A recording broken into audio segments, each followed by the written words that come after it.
The government vows to tackle latest tainted water scare at public housing estate. Agreeing on a levy for disposing and recycling glass bottles grinds on.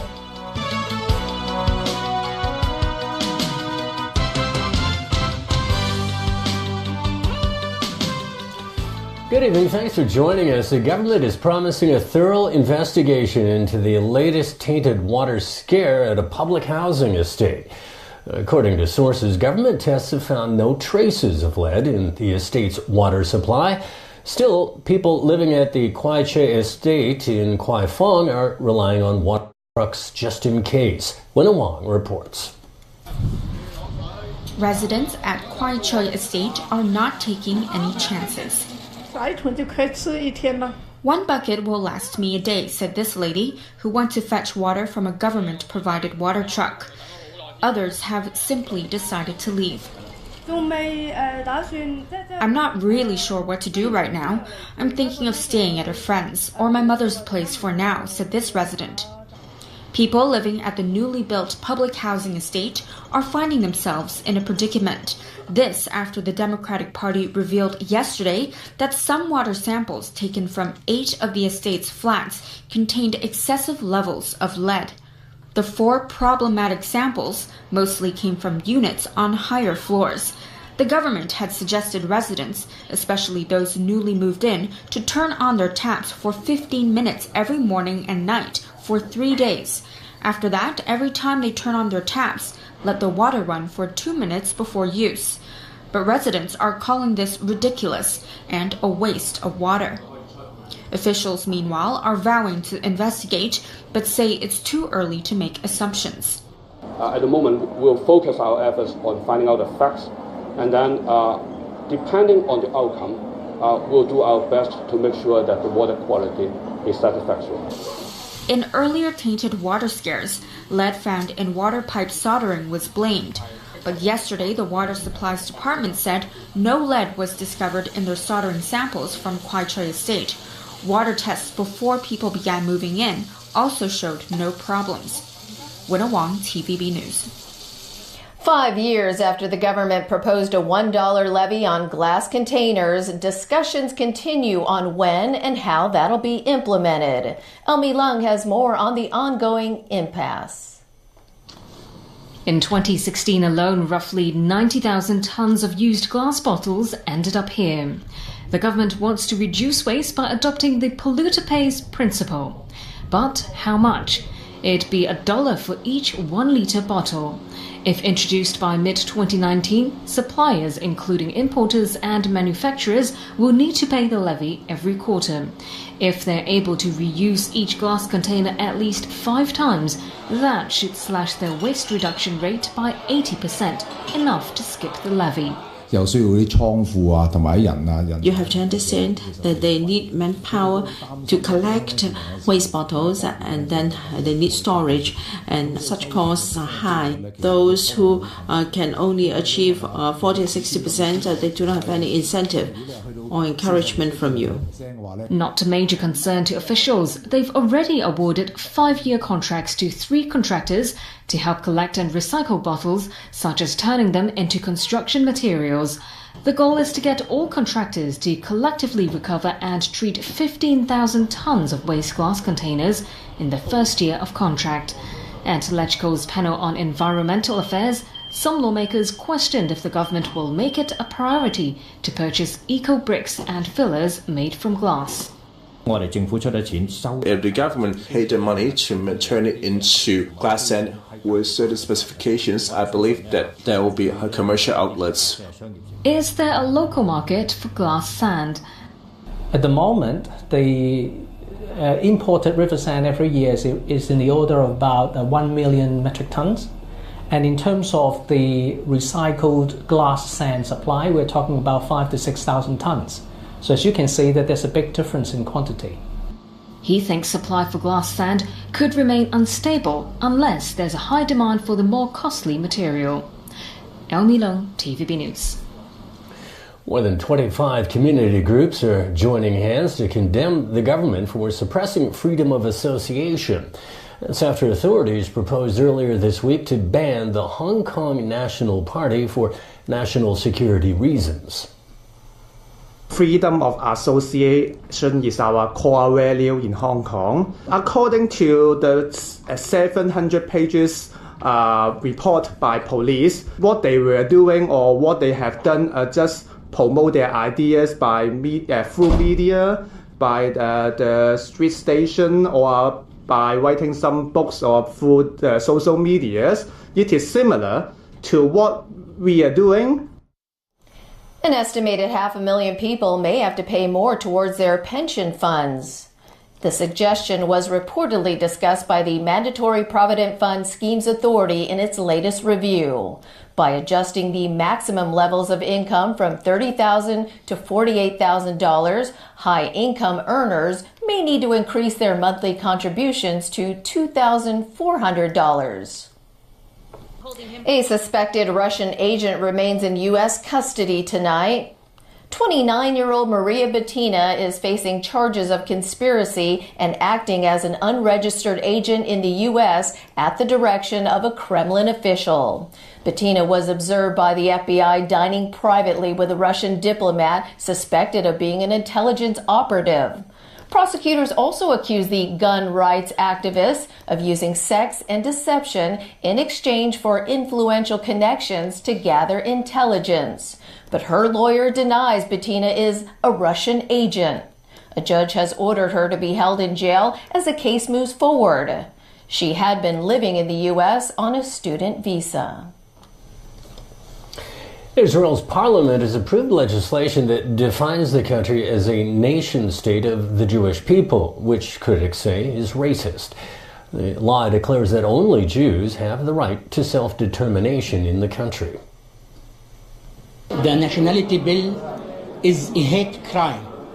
They are totally discriminating against the Arab citizens, against the Arab minority, with racist articles, especially those of Jewish settlements, and those articles downgrading the status of the Arabic language. One clause downgrades the Arabic language from official to special standing. The government says the bill will merely enshrine it into law in Israel's existing character. It stipulates Israel is the historic homeland of the Jewish people and that they have an exclusive right to national self-determination. Some members of the Arab minority say the law verges on apartheid. The Thai soccer team, who were trapped in a cave for over 2 weeks, prayed for protection at a temple today. This comes as they begin sharing their battle to survive. Thailand's cave boys woke up in their own homes for the first time in more than 3 weeks. Then they made their way to a Buddhist temple in Mae Sai. There, the boys and their coach kneeled and pressed their hands in prayer to the tune of chanting monks. The ceremony is meant to extend their life and further protect them from danger. The team has agreed to ordain as Buddhist novices to honor a former Thai Navy SEAL diver who died during their rescue operation. Last night, the Wild Boar soccer team faced the media for the first time since their ordeal. They described their shock at seeing the first 2 rescuers, 2 British divers rising from the muddy waters in the Tham Luang cave. One boy admits he thought he was hallucinating. They said they were so terrified they were going to die, they desperately tried digging their way out. In one emotional scene, the boys bowed their heads in silence as a portrait was displayed of the Thai diver who died. Asked what they learned from the ordeal, they said not to live life carelessly. Many who long to be pro soccer players now want to become Navy SEALs. Right before being discharged from the hospital yesterday, many of the boys were in tears as they thanked the staff for taking good care of them. Still ahead in tonight's news. Adolescents at risk of heart disease if they don't get enough sleep. CUHK unveils new system to make facial recognition technology more secure.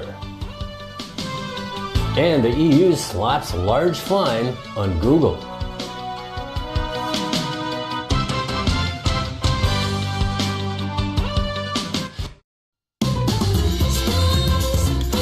恒生信用卡夏日激賞，賞你高達1100蚊 cash dollars， 俾你喺全港商戶進行購物同消費，同至愛好友一齊分享更多夏日笑容。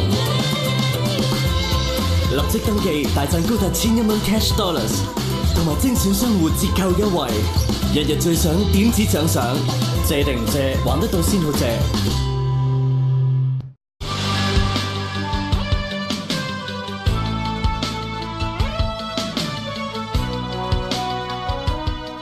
Welcome back.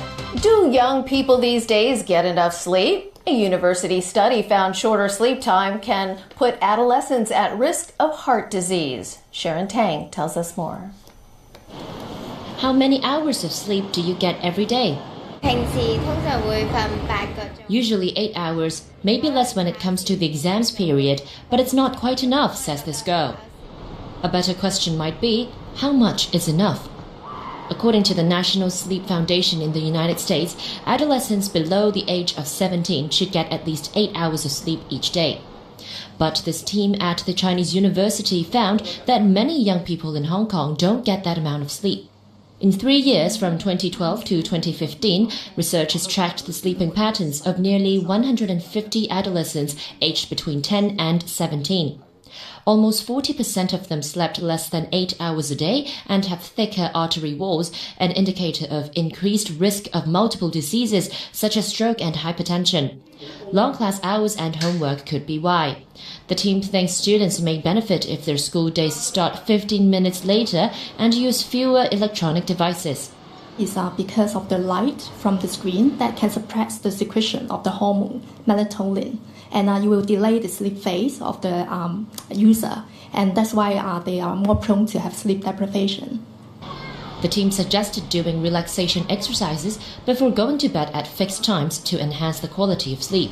Sharon Tang, TVB News. Starting today, a new security arrangement at local courts. Mobile phones, photo or video taking devices must be switched off or put away during cases where a jury is present. Reminders have been put up inside the High Court. Those without suitable bags to store their devices will be provided one by the court. Exemptions apply to parties of the proceedings, legal representatives, law enforcement, and reporters. Have you ever been tempted to use facial recognition technology but felt insecure about it? Well, engineers at the Chinese University of Hong Kong believe their technology may help ease people's fears. Pinky Wong explains. As artificial intelligence advances in sophistication, facial recognition technology has gained popularity to unlock devices or enable payments. Local researchers have come up with a protocol utilizing light reflections to make facial recognition more secure. Existing system does not provide very strong security guarantees, and also the response time is fastest process. So this very strong time guarantee and does not use to do anything. How does it work? The face flashing protocol uses the display screen, which emits light randomly in 8 colors onto a user's face. Reflections generated will be captured on camera to distinguish a fake image from a real human face. That, according to the team, takes just 3 seconds. This technology is not without limitations. The team is still trying to find a way so the system won't be fooled by identical twins or those who use vivid silicone masks. Light can also create problems. Under some strong sunlight or environment lights, and possibly the accuracy is lower, so that means we need longer time. The team is now in talks about possible collaboration with a local developer for this technology to be used in the market. Pinky Wong, TVB News. Never mess with a vehicle's odometer, especially if you plan on selling the car. A car salesperson learned that lesson for tampering with a reading. A court heard the man tried to sell a second-hand van and claimed it only had traveled 44,000 kilometers. It had, in fact, accumulated more than 130,000 kilometers. For breaching the Trade Descriptions Ordinance, the man was today given 100 hours of community service. Overseas again, and European antitrust regulators have fined Google a record $5 billion. It's also ordered to stop using its popular Android mobile operating system to block rivals. The penalty is double the previous record Google was ordered to pay last year. That after its online shopping search service was deemed unfair to competitors. Alan Booknia has more. The fine represents just 2 weeks of revenue for Google's parent, Alphabet, and would scarcely dent the company's cash reserves of almost $103 billion. Google's Android system runs about 80% of the world's smartphones. According to the EU, Google requires phone producers to pre-install Google Search and its Chrome browser on their Android devices and blocks them from using rival systems as a precondition for licensing the Google App Store. Google has engaged in illegal practices to cement its dominant market position in Internet search. This is an infringement that has been going on since 2011. The fine was welcomed by Google's competitors. The important thing is not to be distracted by the size of the fine. What is important that Google has to change its abusive behaviour. We were impacted in the shopping case, and clearly there's a pattern of behaviour here on Google. Google says it will appeal the fine. We are concerned that today's decision will upset the careful balance of the Android ecosystem. We believe we have a strong case for the benefits that Android has brought to the European marketplace, as well as globally. Google's parent, Alphabet, is set to report financial results Monday.